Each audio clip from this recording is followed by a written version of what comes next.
Main highlight क्या है जो एनुअल प्लान कोऑर्डिनेशन कमेटी ने जो नंबर्स अप्रूव किए हैं? देखिए कामरान, इसके 3-4 बड़े जो आपके माशी अहदाफ होते हैं, जिसमें सरमायाकारी का हदफ होता है, सेविंग्स का, नेशनल आपकी जो ग्रोथ है, जीडीपी ग्रोथ, उसका नंबर होता है, और महंगाई का। ये 4 बड़े अहदाफ होते हैं। फिर सब सेक्टर जो होता है कि कौन से शोबे में कितना जो टारगेट है वो रखा जाएगा, उसकी एनुअल प्लान कोऑर्डिनेशन कमेटी मंजूरी देती है। फिर अगले साल का जो तरक्याती बजट होगा, वफाक का तो प्रॉपर मंजूर होता है, और सूबे जो है वो अपना इंटीमेट कर देते हैं कि हम इतना खर्च करना चाह रहे हैं। इन सारे जो अहदाफ हैं इनकी मंजूरी एनुअल प्लान कोऑर्डिनेशन कमेटी करती है। अनलाइक पास्ट, इस दफ़ा थोड़ी सी यूनिक चीज़ ये हुई है कि अनलाइक अ पॉलिटिशियन, इस दफ़ा जो APCC की मीटिंग की सदारत की है वो deputy chairman planning commission Jahanzeb Khan साहब ने की है। पहले ये होता था कि एहसन इकबाल ही डेप्यूटी चेयरमैन प्लानिंग कमीशन होते थे, तो इस दफ़ा प्राइम मिनिस्टर ने मुनासिब नहीं समझा उनको डेप्यूटी चेयरमैन बनाना, तो वो प्लानिंग मिनिस्टर है, और मिनिस्टर के पास ये इख्तियारात नहीं होते CTWP की मीटिंग चेयर करना या APCC की चेयर करना। तो एहसन इकबाल साहब ने बेहतर समझा फिर एक गैर मुल्की दौरा ही कर लिया जाए।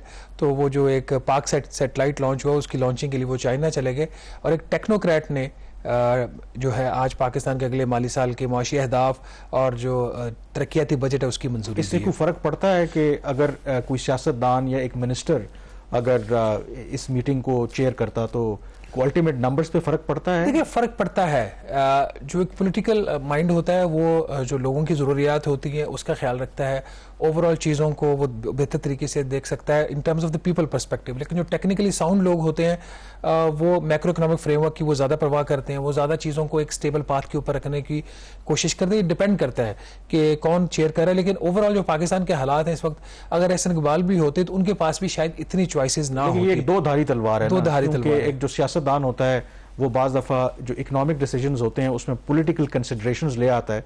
एट टाइम्स वो ठीक भी होता है, लेकिन जो अगर हालात आपके टफ हों तो फिर वो ठीक नहीं भी होता। तो it's a kind of double edge sword. Double edge sword. लेकिन इंटरेस्टिंग था कि एक एक्स ब्यूरोक्रेट और एक टेक्नोक्रेट ने आज APCC के इजलास की सदारत की। कभी ये होता था उनके दौर में, जनरल मुशर्रफ के दौर में ऐसा होता था। उसके बाद तो फिर ज़्यादातर जो चेयरमैन आए, डिप्टी चेयरमैन आए हैं प्लानिंग कमीशन के, वो आपके पॉलिटिशियंस आए हैं। बीच में डॉक्टर खबर बड़ी क्या है, क्या खबर बड़ी आज की बेहतरी का कोई इम्कान है? तो ऐसा नाज़रीन कोई इम्कानात नहीं लग रहे। लग ऐसा रहा है कि जो मुश्किल हालात आवाम के लिए हैं इस साल भी वो अगले साल भी जारी रहेंगे। उसकी वजह यह है कि अगले माली साल का जो हुकूमत ने GDP ग्रोथ का हदफ रखा है वो 3.6% रखा है। इस साल का हदफ 3.5% था, लेकिन ग्रोथ हुई 2.4%। और 3.6% जो GDP ग्रोथ का हदफ है उसके साथ ही जो महंगाई का हदफ है वो 12% रखा है। महंगाई का जो हदफ है वो लगता है थोड़ा सा ओवर एम्बिशियस है, और जो GDP ग्रोथ का है वो it seems close to realistic, क्योंकि पाकिस्तान की जो ओवरऑल इकोनॉमिक कंडीशन है उसमें कोई बहुत बड़ी जो GDP ग्रोथ की तरफ हुकूमत कोशिश नहीं कर सकती। जैसे ही वो फिर कोई बड़े अहदाफ रखती है 5-6% के, तो उसकी वजह से फिर पाकिस्तान की इकॉनमी के जो हालात है वो ख़राब होना शुरू हो जाते हैं। और आप ऑलरेडी IMF के प्रोग्राम की पाकिस्तान कोशिश कर रहा है।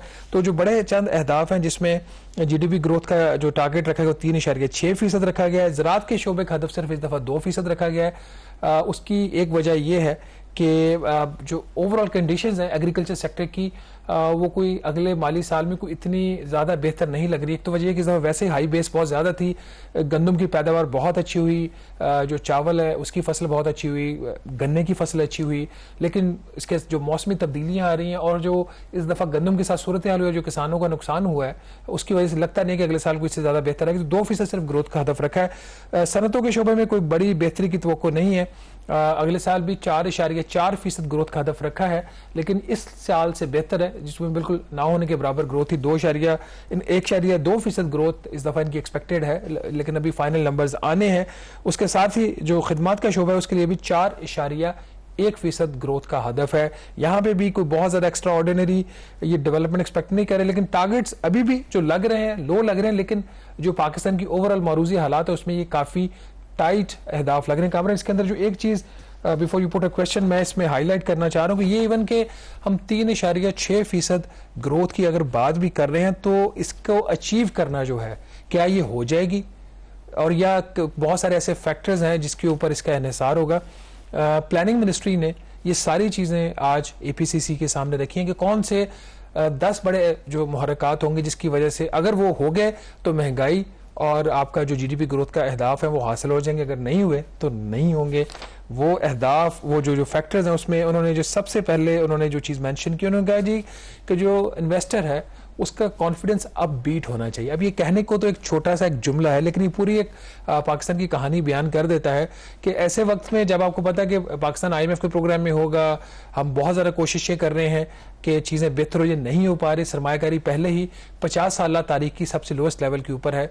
तो जो फर्स्ट कंडीशन प्लानिंग कमीशन ने जो इसमें हाईलाइट की है कि वो जो फैक्टर जो ग्रोथ की तरफ आपको लीड करेंगे वो है upbeat confidence of the investor.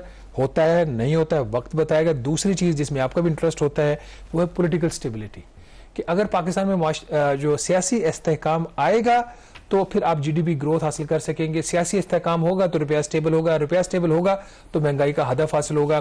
तीसरा उसके अंदर उन्होंने जो फैक्टर कहा कि macro economic stabilisation under the IMF programme. अब IMF के प्रोग्राम का वक्त के ऊपर होना ये बहुत जरूरी है, और फिर हो के उसको स्टेबलाइजेशन को जो अभी चल रही है इनकी फेज उसको कंटिन्यू करवाना। और जब जैसे आप स्टेबलाइजेशन फेज में होते हैं काम, उसमें फिर आपके पास जो ग्रोथ के प्रोस्पेक्ट्स हैं वो नहीं रहते। अगली जो बात उन्होंने कही है जी कि आपको स्ट्रॉन्ग पॉलिसीज जो है रिफॉर्म्स की, वो स्ट्रॉन्ग इंप्लीमेंटेशन ऑफ रिफॉर्म्स की बात कर रहे हैं। यहाँ पे सर सूरत हाल ये है कि AJK में प्रोटेस्ट हुए, प्राइम मिनिस्टर साहब पीछे हट गए और थोड़ा सा दबाव पड़ा। जो स्टेट और एंटरप्राइजेस के जो बोर्ड्स थे उनकी तश्कील नो की थी वज़ीर आज़म ने, उससे लगता है पीछे हट गए। उसके हवाले से कल हम के प्रोग्राम में डिटेल में भी बात करेंगे। फिर जो supportive monetary and fiscal policies की बात की। अब ये जो चीज़ है IMF के प्रोग्राम में आपको supportive economic and fiscal policies नहीं मिलती। IMF आपको टाइट पॉलिसीज की कहता है। ये वजह है कि स्टेट बैंक ऑफ पाकिस्तान के पास ऐसा कोई गुंजाइश नहीं होगी कि शरह सूद में कम करें। अब ये फैक्टर इतना बड़ा है, ये फिर ओवर शेडो कर देता है जो 3.6% ग्रोथ का हदफ है। फिर उनका जी आपके जो गैर मुल्की कर्जे हैं और जो इन्फ्लोज आने हैं, दोनों चीज़ें उसमें वो सस्टेन होनी चाहिए, उसमें कोई कमी नहीं होनी चाहिए, और मौसम भी अच्छा होना चाहिए। ये भी एक शर्त है, क्योंकि ज़राअत में अगर 2% भी ग्रोथ लेने तो अच्छा मौसम होना चाहिए, पेस्टिसाइड्स, बाकी जो उसकी खाद है उसकी अवेलेबिलिटी, और लास्ट उनका जी एक्सचेंज रेट भी मुस्तहकम होना चाहिए। कुछ चीज़ रह तो नहीं गई। लेकिन मेरा ख्याल है कि ये गलत तो उन्होंने नहीं कहा कि ये ऐसे ही है कि अगर मैं अपनी आमदन में इजाफा करना चाहता हूँ, अगर इंडिविजुअल भी अप्लाई करें तो ज़ाहिर है उसके लिए शर्त है कि आपको मेहनत करना पड़ेगी, काम करना पड़ेगी। अगर आप मैं एक टारगेट रख लेता हूँ कि जी मैंने अगले पूरे साल इतने पैसे कमाने हैं, ये वाली गाड़ी खरीदनी है, नया घर खरीदना है, प्लॉट लेना है, तो उसकी शर्त यही होती है कि फिर उसके लिए आपको क्या क्या काम करने पड़े होंगे। तो ऑब्वियसली ये तो जब तक आप वो सारे लवाजमात पूरे नहीं करेंगे तो फिर तो मुमकिन नहीं है। दूसरा इसके अंदर जो एक और जो फैक्टर है कि मसलन जो महंगाई की शरह है अवाम के लिए वो बहुत इंटरेस्ट है उसमें, कि पिछले 2 साल के मुकाबले में तो एक कंसिडरेबल आपको उसमें डिक्लाइन नज़र आ रहा है कि महंगाई की जो बढ़ने की रफ्तार है वो कम होगी। अगर 12% है, गवर्नमेंट ये कह रही है, जो एनुअल प्लान कोऑर्डिनेशन कमेटी है। लेकिन जो इंडिपेंडेंट एक्सपर्ट्स हैं लाइक जो फॉर्मर फाइनेंस मिनिस्टर हैं, well known economist Hafeez Pasha साहब, उनकी जो अपनी स्टडी है या उनका जो भी फार्मूला है उसके तहत तो वो कह रहे हैं कि अगले साल 19 से 20% तक रहेगी।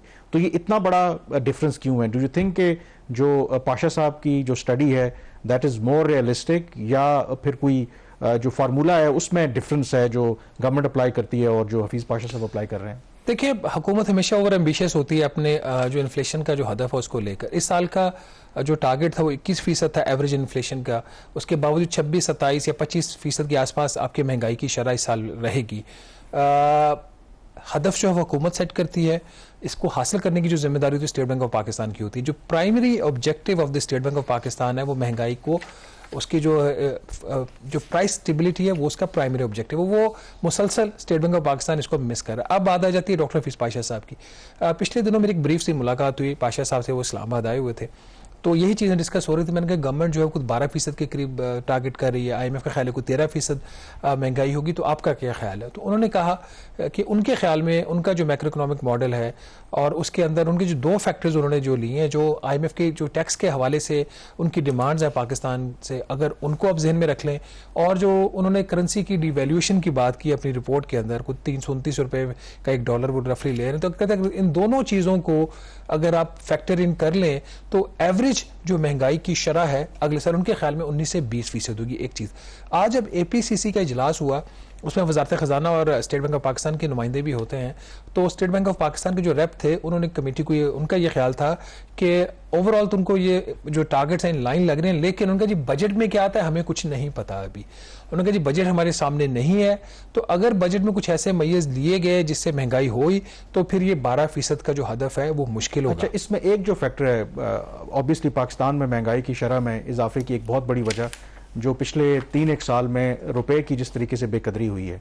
अब हफीज़ पाशा साहब की जो एस्टिमेशन है कि शायद अगले माली साल में एवरेज जो है वो 329 नहीं, हफीज पाशा की नहीं है ये डॉक्टर साहब की नहीं है, ये आईएमएफ ने जो नंबर अज्यूम किया अपनी रिपोर्ट के अंदर, जो लेकिन जो मैं उसी तरफ आ रहा था कि ये जो माली साल अब क्लोज हो रहा है, इसमें भी शायद आईएमएफ का और जो कुछ इंडिपेंडेंट जो व्यूज थे वो यही थे कि ये 300 से भी क्रॉस करेगा, लेकिन ऐसा नहीं हुआ।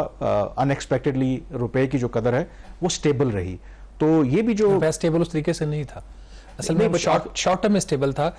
इसी रिपोर्ट के अंदर जो चीज़ और अच्छा कि आपने पॉइंट रेज कर दिया, पिछले साल का जो एवरेज एक्सचेंज रेट आया था वो 245 रुपए का आया था एवरेज, ठीक है, 2022-23 में। इस माली साल का अभी तक का जो एवरेज एक्सचेंज रेट है वो तकरीबन 285 रुपए है।